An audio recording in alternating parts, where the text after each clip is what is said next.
Voici maintenant Clément Viktorovitch avec nous pour Entre les lignes. Bonjour Clément. Bonjour Jules. Docteur en sciences politiques, on lit entre les lignes d'un grand débat d'actualité, un grand débat politique du moment. C'est évidemment la réforme des retraites qui nous intéresse cette semaine puisqu'elle a été présentée par la Première ministre Elisabeth Borne. Pour vous, c'est une réforme idéologique?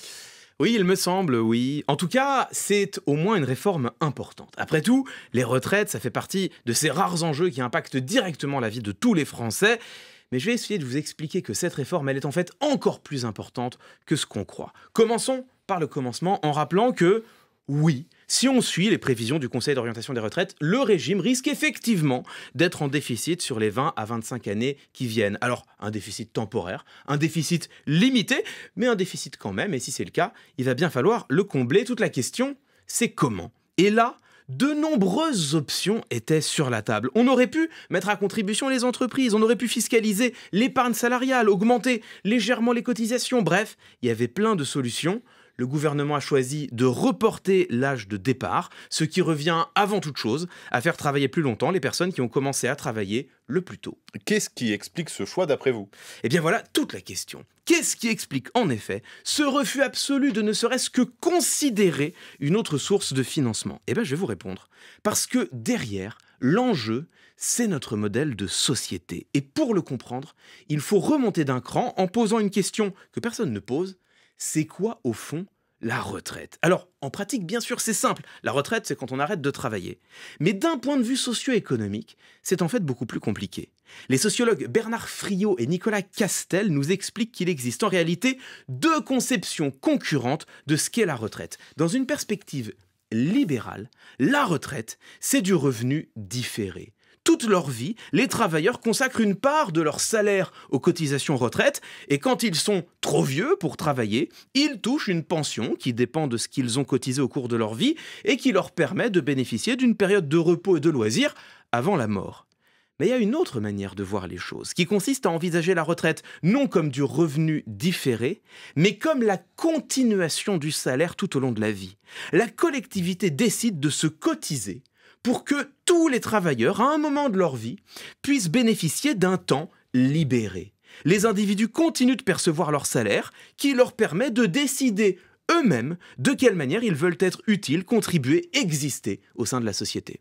On comprend qu'il y a deux conceptions différentes, le revenu différé ou le salaire continué, ça semble quand même très très théorique.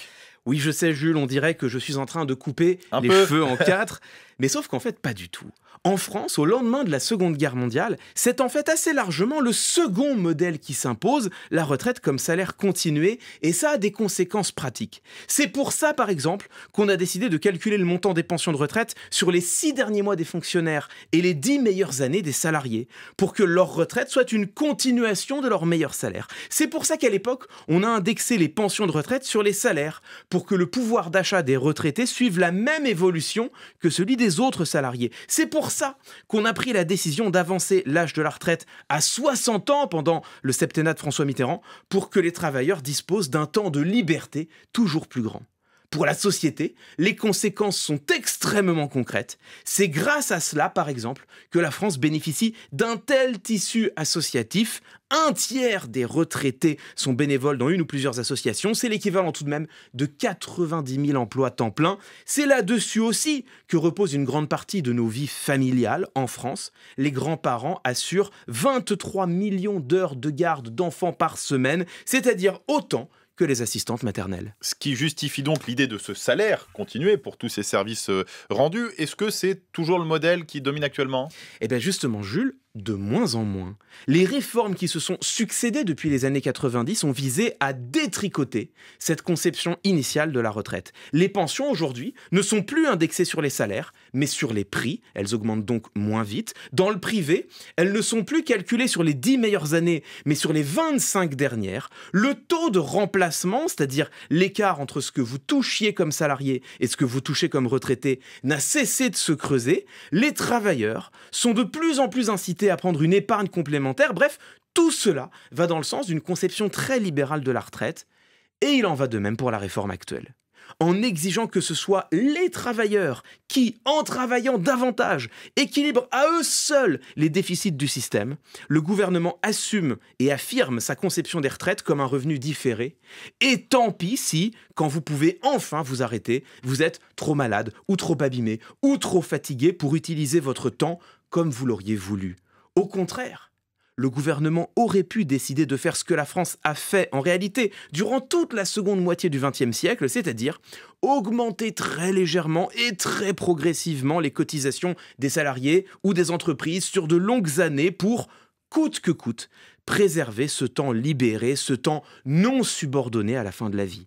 C'est bien la preuve que la réforme du gouvernement n'a rien de pragmatique, elle est idéologique. Et ce n'est pas un gros mot. Elle promeut une certaine vision, en l'occurrence une vision libérale de la société.